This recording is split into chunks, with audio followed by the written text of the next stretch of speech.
Hello and welcome to Straight Talk. I'm Yusuf Aram.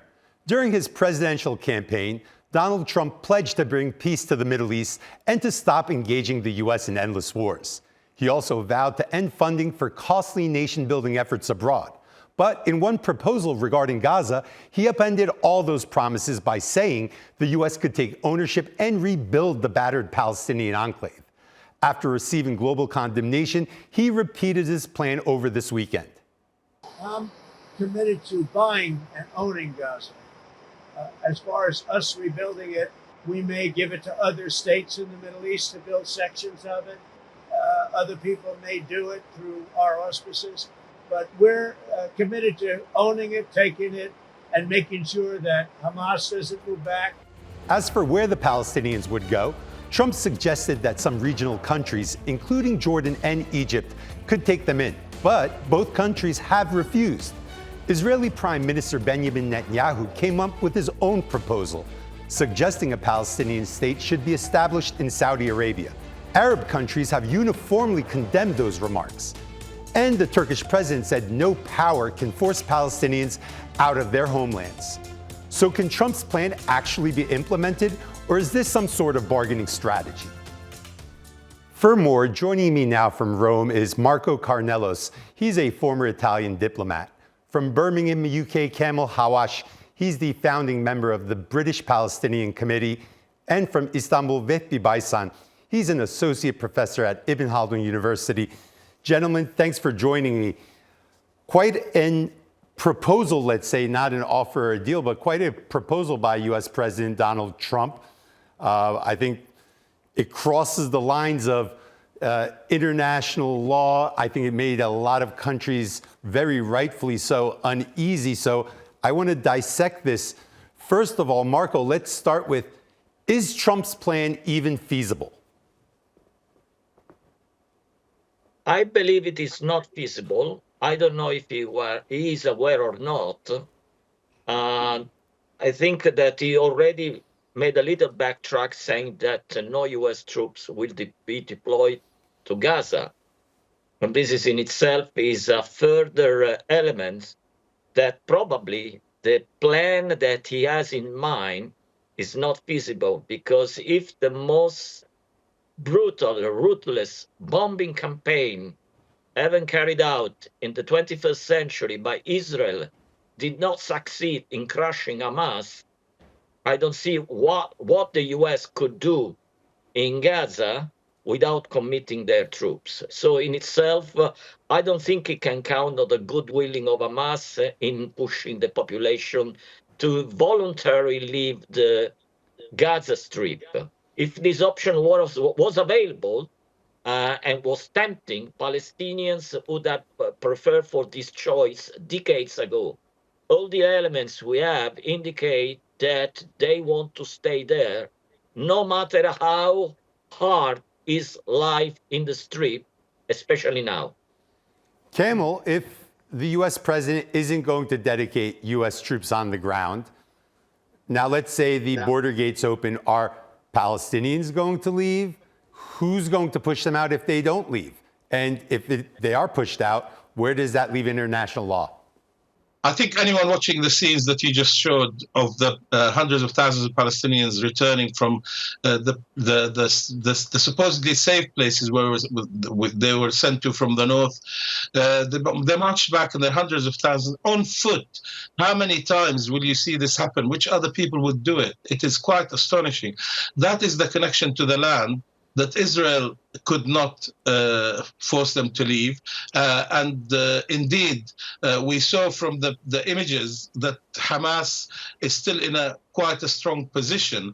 So the two of them would make it very difficult for anyone to try and dislodge the Palestinians out. Donald Trump sees everything as a transactional move. So he thinks, I will make money. All we need to do is to move these people to other places. Surely they will want to go to other places. He just doesn't understand the connection to the land. And especially when you compare the fact that Palestinians marched back on foot to the places they were displaced from, whereas the Israeli settlers who lived in northern Israel are still not willing to go back to their homes. There's a huge difference. The connection to the land is unshakable, unbreakable, and that is what's going to destroy Trump's absolutely ridiculous and illegal criminal plan. Vethbi, we've seen in the past Trump use negotiating tactics, raising his hand, and then at the table giving some type of compromises to get to where he wants. We've seen this very recently with tariffs regarding Mexico and Canada, where they haven't been implemented yet, and there's some concessions given by the Canadians and the Mexicans. Is this exactly that type of scenario? Is he trying to just raise his hand before sitting down and negotiating? Or is this what Trump really wants? Well, could be, because a lot of people delayed their reaction because the proposal was so unrealistic, turning it into a holiday resort. I mean, where's the seriousness of it, and whether or not it is doable? Obviously, he knows very well that the problem there in that part of particular region in the Middle East is not the existence of Gazans in that Gaza Strip, but some other things, probably the occupied lands under international law. So obviously, Trump's proposal, now when I'm following the Israelis, also came as a shock, but then many of them subscribe to that idea, saying this is a very good idea. Maybe if Gazans goes away from there, we would be better off. But it's not. I mean, we should look at it short-term gains and long-term gains, even if this kind of thing has been achieved and done. And let's here remind our viewers that when Yavuz Sultan Selim, the Ottoman Sultan, in 1517, on the way to Egypt, passed by, and then the name is Ascalon. They were the ancestors of these people were living there, and has spent a couple of days with them there. And so historically, this land, there's all kind of people lived in it. So now removing them and also hoping that the problems that mainly caused by Israel will be going away is not feasible, is not acceptable, is not realistic. Marco, the Palestinian issue, at least over the past year and a half almost, let's say, especially the past couple months, it seemed to have lost its energy, at least in the international realm, the condemnations. People were almost beginning to accept what happened.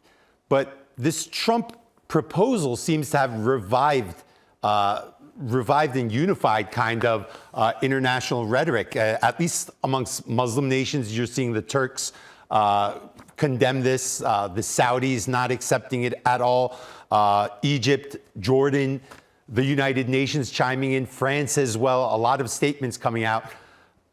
Could this proposal backfire, and at least backfire for the Israelis and help the Palestinians?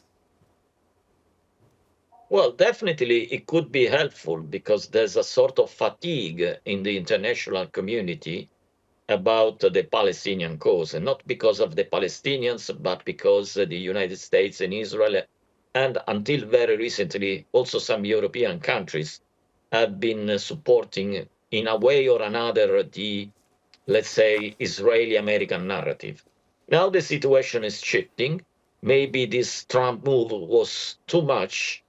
A big first test of the possible reaction will be tomorrow in the Oval Office, when the King of Jordan, Abdullah, will meet President Trump. We have to check carefully which kind of message the king will deliver to the American president, and if this message will help the American president to enlarge, to broaden his view, because of what is at stake now with the proposal of transferring 2 million of Palestinians in Egypt and Jordan and elsewhere, is practically undermining the two main security partners of Israel in the region.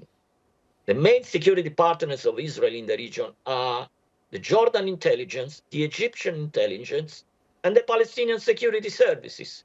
So now why these two countries, Egypt and Jordan, should cooperate with Israel when the plan is to put 1-2 million people inside their society, which are very fragile, where there are a lot of tension. So at the end of the day, the question is, and is a question addressed to Trump and Netanyahu, is for them worth losing Egypt and Jordan just to keep Gaza for a real estate development?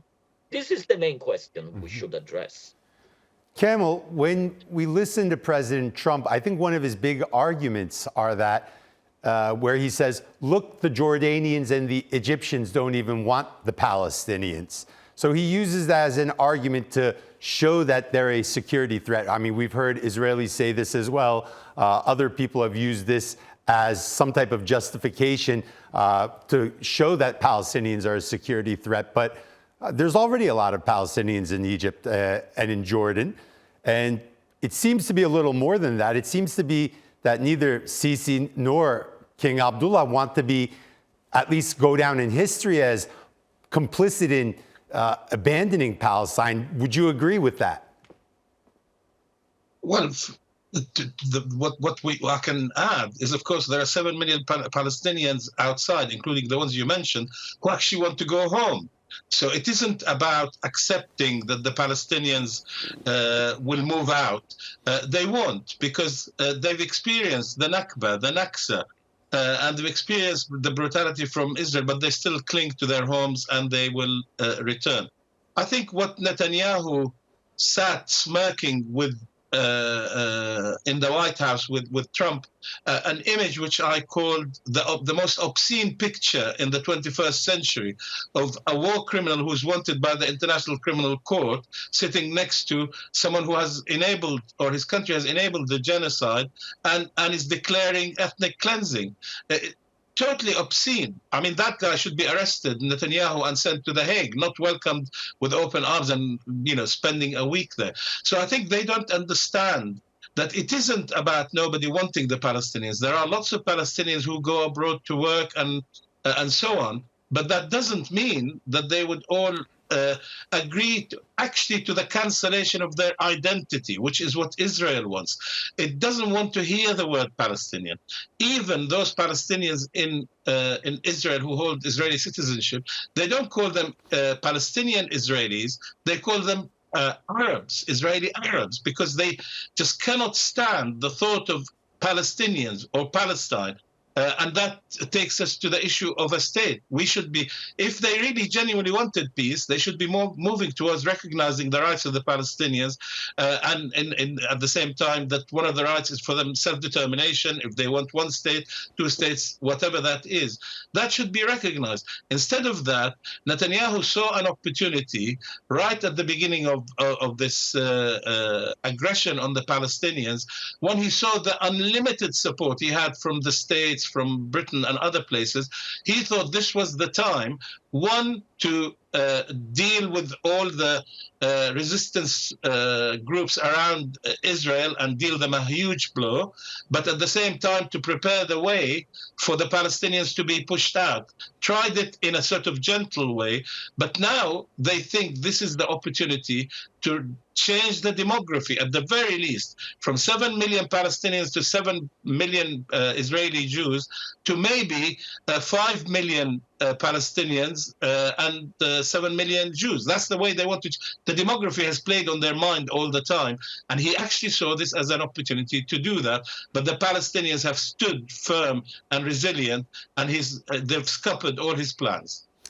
With the 4 million refugees in Turkey, so Turkey obviously a refugee-friendly country, what would President Erdogan's answer be if Donald Trump called him and said, hey, can you help me out, get these Palestinians to Turkey? Would he agree to that, or would he shut it down? Well, President Erdogan already made a very clear statement saying this is unacceptable. Obviously, we in Turkey, not against Gazans or Palestinians in that regard, anyone from the region in trouble, running for their life, for safety, coming to Turkey, that's absolutely fine. But this is not the solution.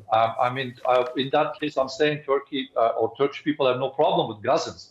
But it is wrong that blaming those innocent people in Gaza and over almost 100,000 of them, the number keep increasing. That's why I'm saying this has been slaughtered, because those innocent people are not the cause of the problem. I think it is also very dangerous statements that whenever you have such a problem, if you remove the people from that geography, it's going to be solved, is also setting a precedence for future problems elsewhere in Europe or America or anywhere else in that regard. So one has to be very careful. But Turkey's position since the beginning very clear, and President Erdogan as a person and also public support here is that whatever we can do, we help Gazans to sort out. That's why Turkey always supported the two-state solution for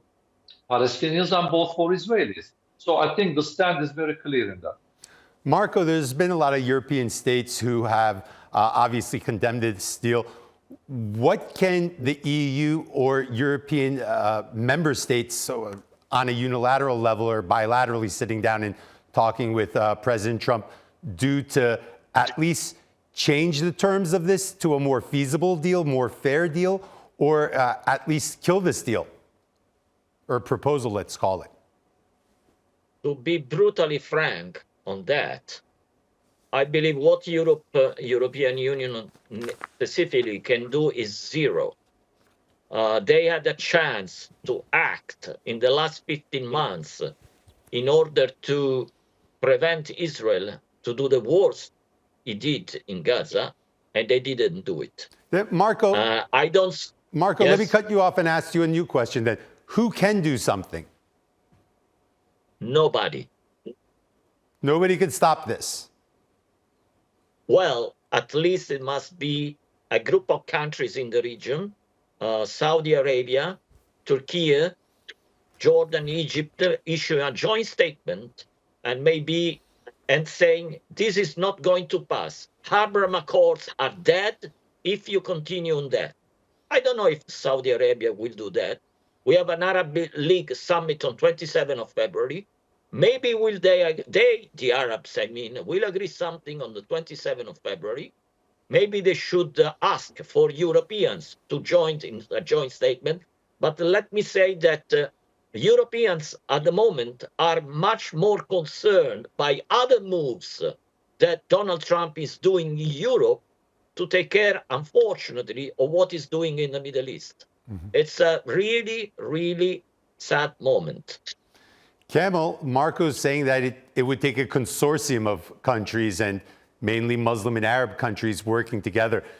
Do you see that unity where they can come together and withstand a Trump onslaught, which would probably have a lot of geopolitical, let's say, pressure points and leverage placed on them? Well, I think ultimately it's the Palestinians who can decide, i.e. if the Palestinians in Gaza decide, and let's face it, for any family, it would be understandable to try and do the best for your family, have them in the safest possible place. But I have been listening to interviews in Arabic and English, and okay, there may be people whose interviews we don't see, but not a single Palestinian I've heard from Gaza has said, I just want to get to the border, let me out, and that they would go en masse. And just imagine the scenes of somehow an army going in and manhandling 2 million people, putting them on coaches with tanks, and just imagine that scene. This is why I can't see it happening. But what is more important is that instead of what he was saying, Trump should be pushing everyone to help the Palestinians rebuild. That should be because they are in the cold, in the rain, then there will be heat. It's a very difficult situation. But I've seen so many images of people who have been rebuilding their own house, or at least putting plastic coverings and living there. Of course, with time, they will ask themselves, is this the best we can do for our families? And that is where the Arab countries can play a really big role. They should be pushing the immediate help to the Palestinians to go beyond food and so on, to caravans and prefabricated buildings and so on, while the rebuilding starts and they begin to have proper homes. At the same time, and this is really critical, the Palestinian leadership, we need as Palestinians a new leadership that can take this challenge on. It is a huge challenge, but the current leadership, you haven't even really seen, for example, the Palestinian president running to all the capitals in the world, meeting one after the other, thanking the ones who stood with the Palestinians and against this absolutely disgraceful proposal. They need to do that. And it is time for unity anyway between Hamas and Fatah and the others. If it isn't now, then when will it happen? If there is success, let's face it, of getting Palestinians out of Gaza, the Israelis will move towards getting the Palestinians out of the West Bank into Jordan.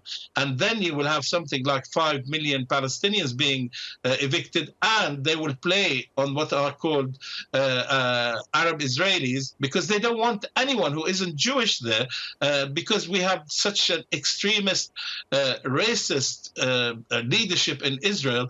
They think that's what they want: the land without the people, i.e., the indigenous people, the Palestinians. Vivpi, if the Palestinians leave, is that the end of the two-state solution? Is it completely over from that minute on?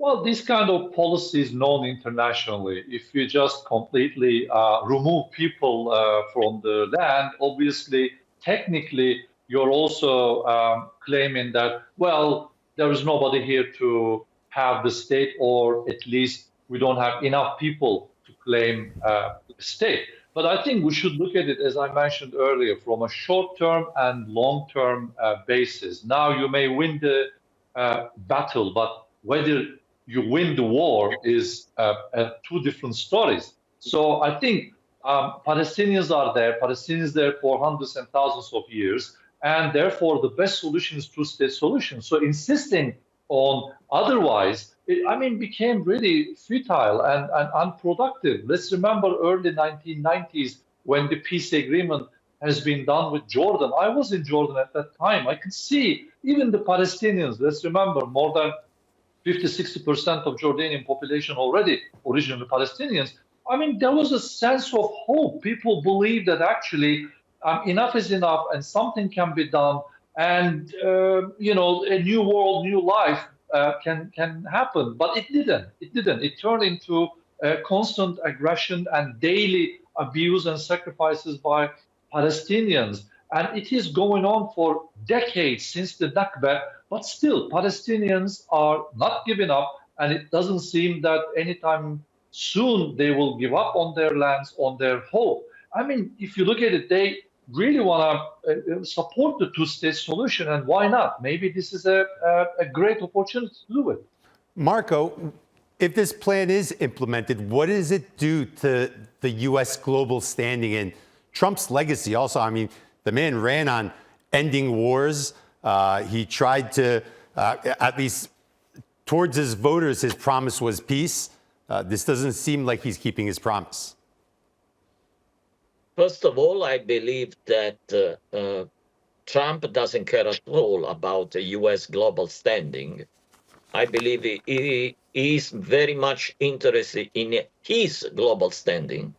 And his global standing will be much more determined by what he will be able to achieve in the United States, inside the United States, and possibly in other international crises.